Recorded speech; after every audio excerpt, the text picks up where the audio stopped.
Well, an illegal immigrant caught setting fires in California, and guess what? ICE says they can't hold him. You can't make this up, really. I mean, it's like, truth is stranger than fiction, and things are expected to get much worse with return of 100-mile-an-hour winds today, which basically means there's nothing that firefighters can really do to stop it. Aircraft can't fly. Firefighters can't battle these blazes with these Santa Ana winds that high. But don't worry, Gavin Newsom, of course, says he's going to start cutting red tape and regulation so that Californians can rebuild as quickly as possible. He's excited right now for California 2.0, as he's calling it. He just tweeted this: just issued an executive order that will allow victims of the SoCal fires to not get caught up in bureaucratic red tape and quickly rebuild their homes. Right.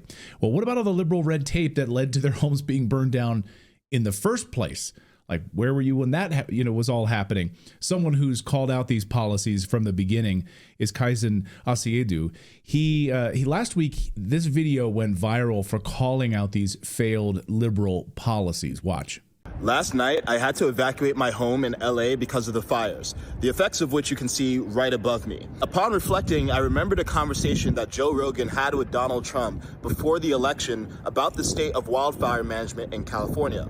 It's very easy to think of wildfires as something that Mother Nature just inflicts upon us, but we have an influence over both the intensity and the frequency of these fires. And Donald Trump pointed out that there's two things that we've done in California that might be exaggerating the effects of these fires.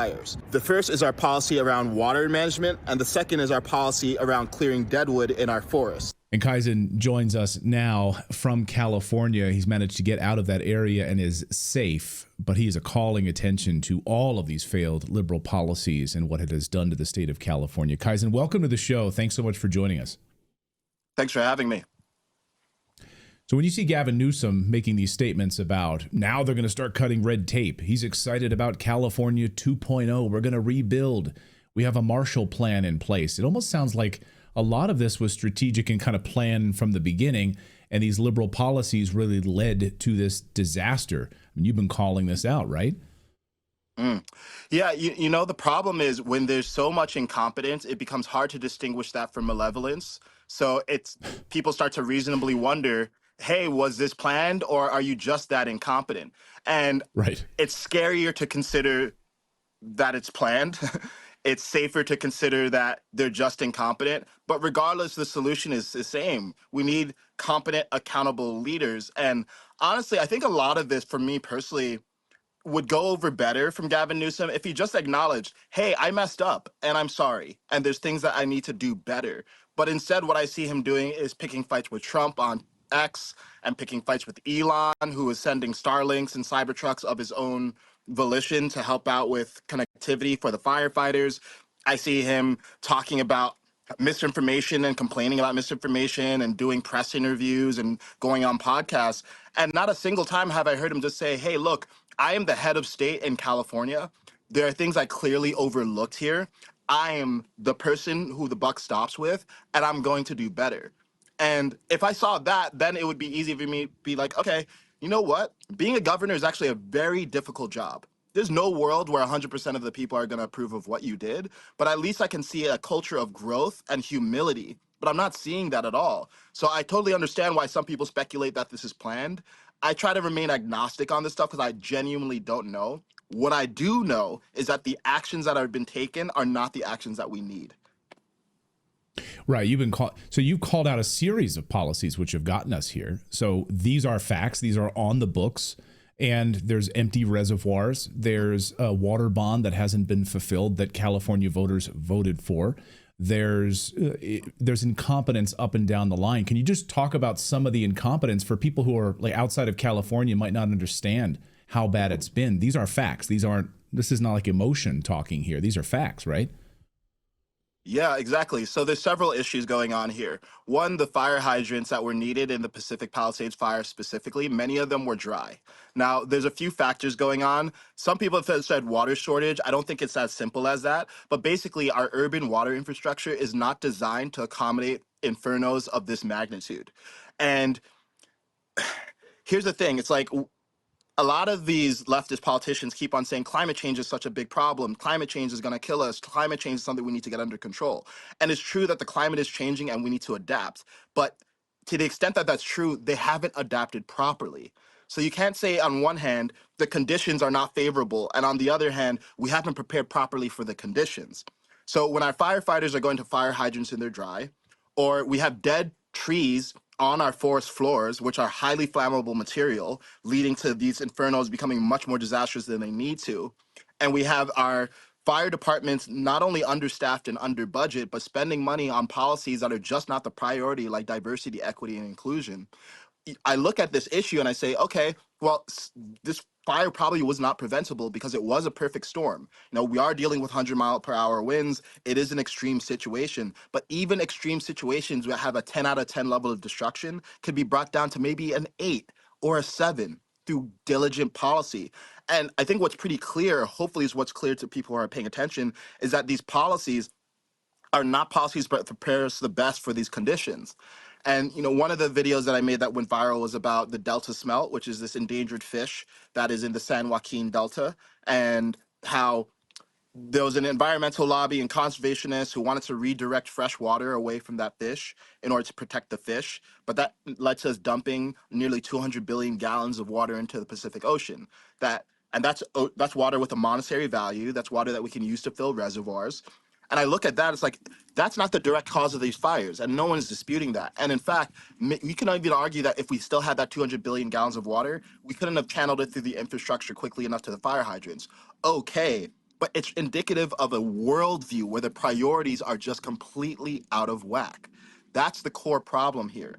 These politicians are focusing on political talking points and what sounds good, like we need to have a diverse workforce and we need to have a head of equity at LAFD, and we need to focus on all these things that are just not the most important thing. And I'm not saying they're not important to anyone. Like, of course, we would love to have an LA fire department that is diverse if that doesn't sacrifice merit. But right now, we're in a situation where we're not dealing with the core safety needs. We're not laser focused on merit, and everyone's safety is being compromised, black, brown, yellow, or everything in between. Right. If your house is on fire, do you care if the person coming to save you looks like you, acts like you, votes like you? No, I care that they can, if I'm crippled, pick me up and get me out of the fire. I care that they're the best person in LA to do the job. I care that we know that they've been trained and they're properly funded and that they trust everyone on the team around them. That's what I care about. And if they're also diverse while also meeting those sets of criteria, great. But the skepticism among me and many other Californians about whether even that's the case. Right. Yeah, I mean, I'm 6'2". If someone that comes to my house looks like Shaquille O'Neal to save me, I'm like, fabulous, wonderful. You could probably pick up all my family members and carry them out simultaneously. I'm all for that. I don't care what you look like. I want my house saved. And if you got the job based on merit, wonderful. But you're right. The policies in California have been so focused on DEI and diversity, equity, and inclusion that they've really destroyed. I mean, we're seeing this across the country. This is not just a California problem. Then we also have issues with illegal immigration, of course, in California. And now the reports, I saw your tweet today, said, let me get this straight. An illegal immigrant was arrested by citizens, not the police. That's a major problem. First of all, we see the citizens arrest of one of these individuals who was setting a fire. That's a major problem right there. Then you said he was already on probation, meaning he had already been arrested before the LA fires by the police. Second big problem, right? During the LA fires, he was caught near a fire with a blowtorch. So these are policy problems. That's not climate change. Mm-hmm. Exactly. And when our government fails, citizens need to fill the gap. And that's when problems start to obtain. So, for example, a few months ago, we had the Daniel Penny, Jordan Neely situation. You remember on the New York City subway, there was a white Marine. He restrained a black homeless guy. People racialized it, but it was fundamentally a safety issue. And it's tragic that Jordan Neely died and the state failed him. And also, he was a guy who had been arrested 42 times. He had assaulted 3 women at or on the subway, and he was threatening to kill people on the subway. So if the law is not taking care of situations like this, then now citizens need to step step in. And imagine if citizens had stepped in and then this illegal immigrant had gotten hurt or one of the citizens had gotten hurt. So it's just a failure the whole way through. And to see a situation like that where this guy is carrying a blowtorch. He just came from an area where a fire was happening. The police detain him and then release him because they say they don't have probable cause. Then the ICE needs to step in. ICE, we now find out, might have to release him back into the public because California has these sanctuary state laws protecting illegal immigrants who broke the law to get here. It endangers everyone, and it literally endangers the illegal immigrants too.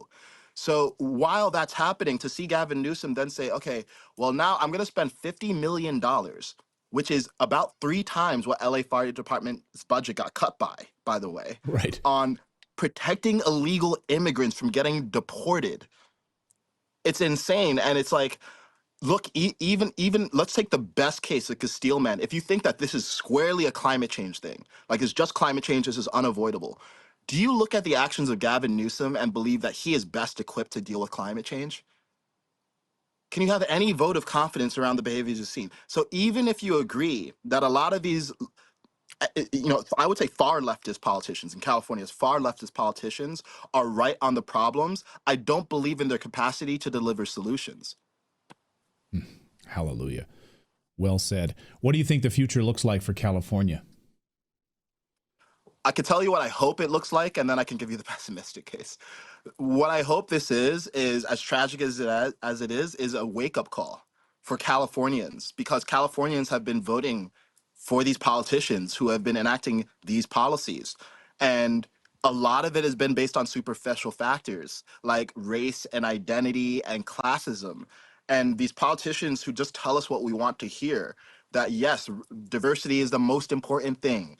And yes, billionaires are evil and they are oppressing you, and I will save you from these evil rich people. And yes, we need to tax the rich and it's everyone else's fault except the politicians. I hope it's a wake-up call and be like, wait a second, these people just misdirect and deflect constantly. And it's time to wake up and stop voting radical left politicians into positions of authority where they don't deliver results and they make empty promises. That's what I hope happens, and that it's a renaissance in LA. Because I love California, man. I think California represents the inspirational and aspirational spirit of American dream. Like, you have a lot of dreamers here, a lot of people who are here because they know you can have one connection with a person that changes your life. That's amazing. We have some of the most amazing nature in the world. And we also have the worst government in the United States. So I hope people wake up to the fact that this doesn't have to be happening. There are always going to be problems, but we can have the best problem solvers in place. Unfortunately, another possibility here is that people buy this nonsense from politicians who keep on misdirecting blame and say that this is just about climate change. And they say, yeah, it's just about climate change. Let me keep on voting these guys in because they are saying the sound bites that I like. And we're just going to keep on repeating this. I mean, we had another fire, Franklin fire, I think less than 2 months ago. Right? And we're just going to keep on going through the same cycle. So that's a possibility too. But I'm hoping now, because of the transparency that X has brought us, the work of independent journalists like you, and the fact that we had an election of Trump, which I think has made it more culturally acceptable to consider views that are more moderate or even right. And I think, I don't consider myself left or right, but I think the right is more aligned with the truth right now. And that changes. I think George W. Bush was a terrible president, and we'll have terrible Republican presidents, right, too. But I think we're having a correction more to the center. And I know me, I voted liberal Democrat my whole life. 2016, I voted for Hillary. 2020, I voted for Biden. And this last year, in 2024, I woke up. And I hope that many other people wake up too. Well, your message has been resonating with millions of people. So keep doing what you're doing and spreading the truth. And I hope it is a wake-up call. I hope that for a lot of people, sometimes you have these tipping point moments for people, right? Maybe it happened 20 years ago. For you, it happened a few years ago. Maybe for a lot of people, it's happening right now. So I think we're moving towards an awakening period in the United States. I'm really, really hopeful. I'm glad you're safe, Kaizen. Thank you so much for your message. I think it resonates with millions of people. So thank you, and keep doing what you're doing. Thank you.